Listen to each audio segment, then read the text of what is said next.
Alright, what's poppin', people? We're back. And today, Dragalge might be getting banned from NU. Here's why. So we're finally suspect testing Dragalge. I don't know where the little table went. We had the vote breakdown right there.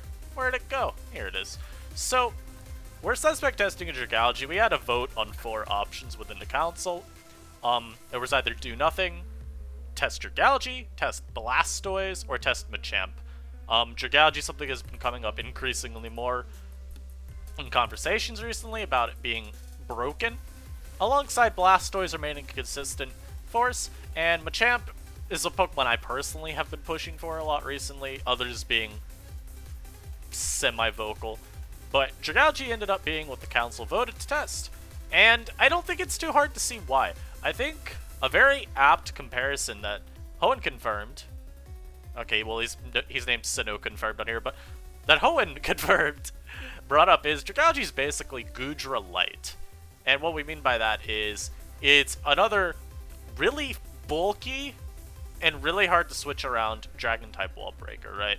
There aren't really many good Pokemon that you can look at and go, bam, that's always checking Dragalge.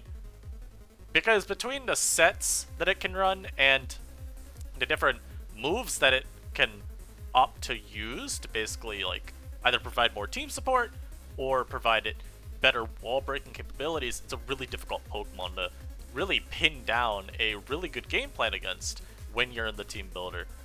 Obviously it has some limitations, it's kind of slow, and there are still Pokemon that can pivot into it, take a hit if they need to, scout resisted attacks, but overall there's a lot of issues that it gives teams. And so one of the first things I want to do is actually just look at the NUVR, right? Let's look at some of the top Pokemon and how they interact with Dragalge, right? Because I think this is always good to kind of put into context why Dragalge is such a problem. So, NU as a whole, very pivot heavy. You look at the high ranks in the VR, Rotom-Mow, Silvally Ground, Dragalge itself, Talonflame. We even get down to here, Serena, Xatu, we're kind of in the dredges now, but Teleport, Exeggutor, Alola, Heliolisk, Decidueye with U-Turn. There are a lot of Pokemon, especially on the higher ranks of the VR, that a huge part of their kit is pivoting. And so Dragalge naturally just always is getting onto the field, especially versus Pokemon that it like beats. So if you also want to look at these higher ranks, I mean, how many of these Pokemon beat Dragalge reliably? Mudsdale has to be at a pretty high amount of health to take on those dedicated wall breaker sets. You know, Specs Dragalge's Draco Meteor blows this horse back. So you're looking at Silvally Ground. You're looking at Escavalier with Rest in particular. You're looking at Stakataka, always pivoting in on moves not named Focus Blast. You're looking at the fairy types like Sylveon and Diancie trying to play around Draco Meteor, not getting Sludge Bombed on the switch. You're looking at the steel types that aren't Copperajah, or that aren't Escavalier, like we had mentioned Stacka, but like Copperajah, Silvally Steel a lot lower down on the VR, Togedemaru even. You're looking at them still getting chunked really hard by Focus Blast, but also losing momentum on it anytime Dragalge uses Flip Turn.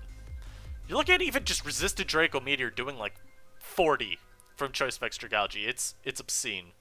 Oh, so let's see, is this even on loop? It is! Look at me go. And so, defensive counterplay isn't too good. Now, of course, let's talk about offensive counterplay. So, of course, Silvally Ground outspeeds, and if you can keep momentum up on Dragalge, well, it's going to be limited because it's pretty slow. I think that's something most people understand. So, Silvally Ground can easily OHKO it. Indeedee Female, easily OHKOing it.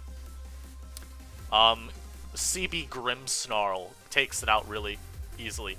Starmie can, but it needs to have a little bit of chip.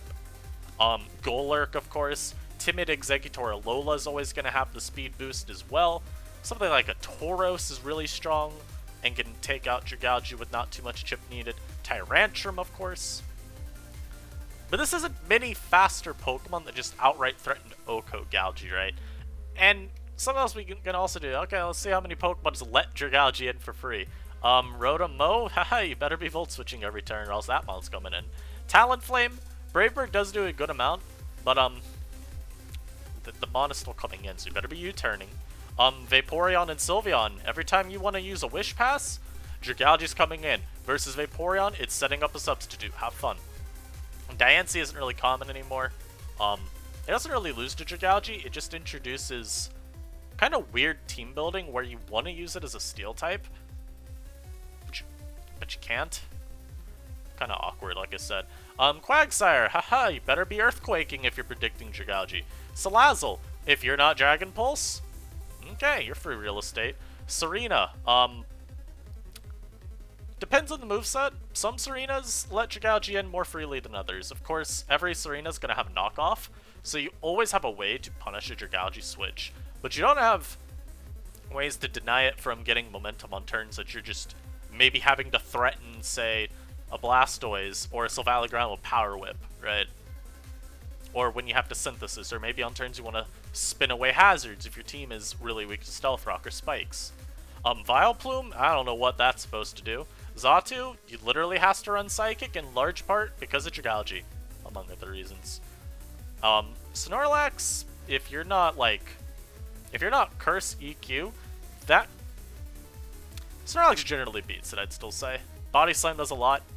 You just gotta be careful on when you use Rest, because Dragalge can come in while you're asleep and threaten to KO you if it's Specs. Toxicroak is a similar case to Serena, where it's like, you can punish that Mon hard, but if it's at full, you're still kind of just conceding that.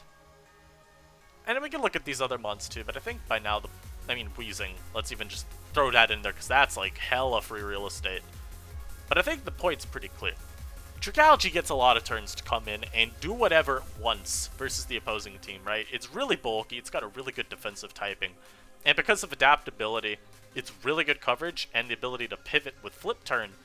Oftentimes, it's really easy for the Dragalge user, assuming that they're able to keep up momentum, remaining in a really good spot the entire game. And so let's look at this replay real quick from TJ versus Sabala. I think this was week 2 of NUPL. I'll be honest, I had to kind of dig back to find a game where people weren't just using their Dragalges as glorified death fodder. It was kind of sad. But let's look at how this Dragalge does a really good job limiting Sabala's ability to do anything with Kovic Regis, and taking advantage of the multiple Pokemon on his team that can't easily threaten Dragalge, right? So I will be kind of skipping turns during this, because I don't want to take too much time covering turns that realistically don't matter too much. But of course here, we're going to see TJ win the Volt Switch 50-50 as the Rotom comes in, and yeah, that's a Dragalge turn. And you could argue that this is just a flaw with Sabala's team in the current meta. My insight says this team is a little old, even for the time that it was being used. And no Steel type versus Dragalge? Yeah.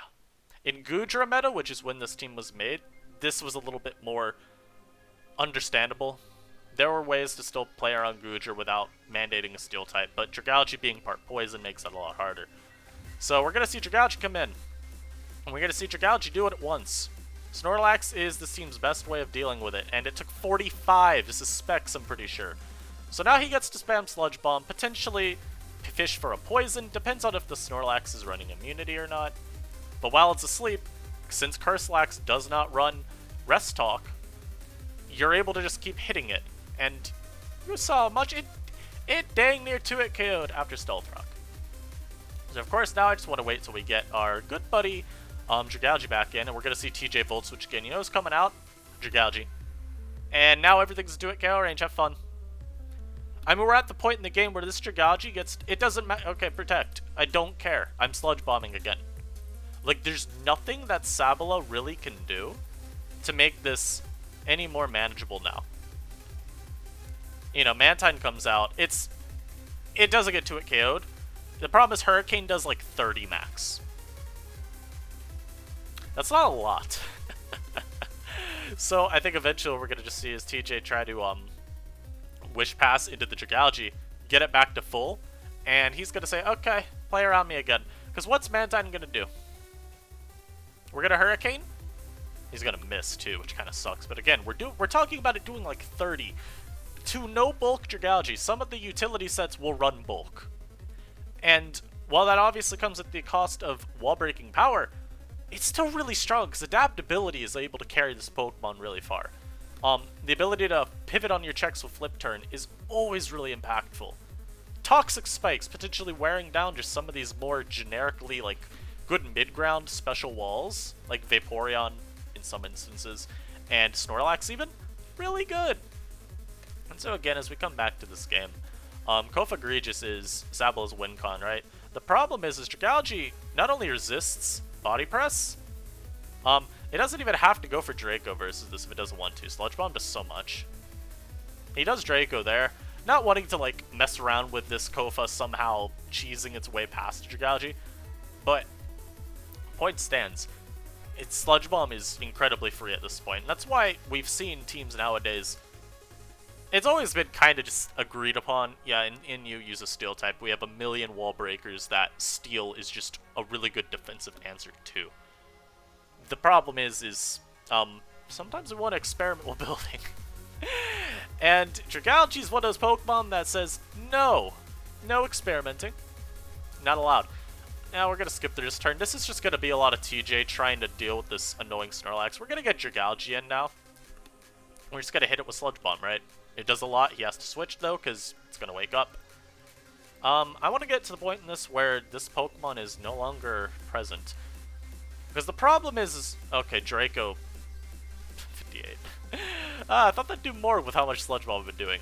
The problem, basically, right now, TJ faces, is like, this mon, in theory, could 6-0. This Pokemon wasn't Scarf Road most, so you know it's going to be Defog last. And so he's at that weird place in the game where he basically needs to get Dragalge in on the turn this rests. If he does that, Dragalge can then come in 3-hit KO with Sludge Bomb. So that's really all we're playing for. He doesn't manage to do it there. So let's try to get back to the point where we're actually seeing something like that happen. And he does actually just end up beating the Snorlax 1v1. I don't know how that happened, but it did. And of course, we know how much Draco does to his Kofa. It's never going to be able to sweep.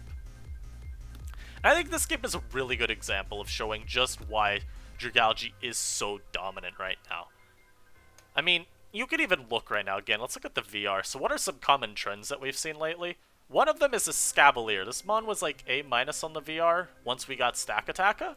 Because both Staka and Copperajah were, at the time, viewed as the best Steel types, right? They're just really good Pokemon. Both really naturally strong. Copperajah's Assault Vest set was back at the top of the metagame. Just 6-0ing teams with its incredible coverage sometimes. But as Dragalge upticked in usage, Rest Scavalier in particular started getting a lot of use. People looked at the common balance cores, always had a cleric basically. If you run a balance team without a cleric, it is just a lot harder. And so people said, hey, Vaporeon Scavalier, that sounds great. And so now you see a lot of Rest talk, because compared to Stack Attack and Copperajah and Silvally Steel, if we want to throw that in, these Pokemon are able to be overwhelmed over time. Not even with, like, predicting them with Focus Blast even. You could just keep Dracoing them and doing insane amounts of damage. But hey, say you want to Focus Blast them and just immediately get them out of the way or put them in Draco range. You can't do that as easily with a Scavalier. You know, Mon's not weak to fighting. And so that really carries it a lot in that matchup. I think if you were to ask a lot of current players, they'd say a Scavalier is the best Steel type right now. It's insanely strong, just naturally. It's not weak to ground, which is actually a pretty cool niche. You can EV in such a way that Silvally Ground can't OHKO you after a boost, which is really nice. And because it's able to stick around for so long with Rest and just fit in really well alongside other balanced staples, it just fits so well into the metagame right now. And will Dragalge get banned? Do I think so? It's hard to say. And I hate giving that kind of answer because it's like, it feels like a cop-out, you know? Like I'm not really saying anything useful. My only rationale for saying I'm not sure is because I feel like enough people are convinced that Dragalge isn't the problem with the metagame.